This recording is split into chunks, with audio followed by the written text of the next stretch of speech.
02論證。跟啲學生傾偈啦，講到命運，好多都話性格決定命運。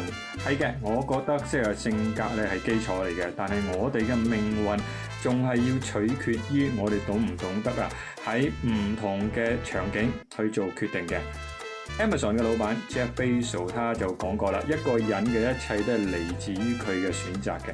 我相信呢個係因為選擇嘅質量可以提升，亦都可以摧毀我哋嘅性格魅力嘅。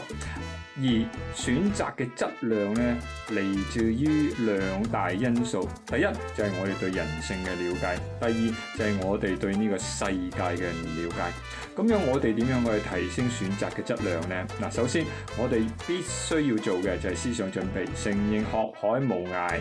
OK， 我哋唔知道我哋唔知道嘅嘢，遠比我哋知道我哋唔知道嘅嘢仲要多，更何況我哋所知道呢少少嘅嘢呢？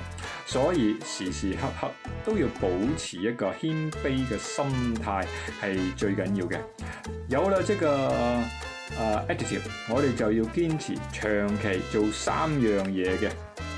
第一，多啲讀書啊！千祈唔好懶，尤其是係啲名人傳記，我哋要學下人哋喺唔同嘅時期，基於乜嘢唔同嘅觀點，有乜嘢唔同嘅策略，採取乜嘢嘅行動。另外咧，仲要多睇下教我哋理性選擇嘅經濟學。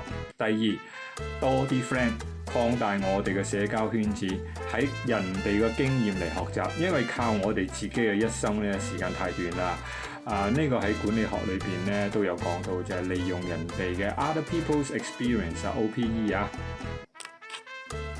第三就去多啲旅行啦，見多嘢唔同嘅嘢，沉醉喺唔同嘅文化之中，提升我哋對唔同民族嘅了解。所以當我未做決定嗰陣時咧，就可以更加係面面俱圓嘅。嗱，你做咗3樣嘢咧，都可以提升我哋選擇嘅質量嘅，從而咧就改善我哋嘅成績。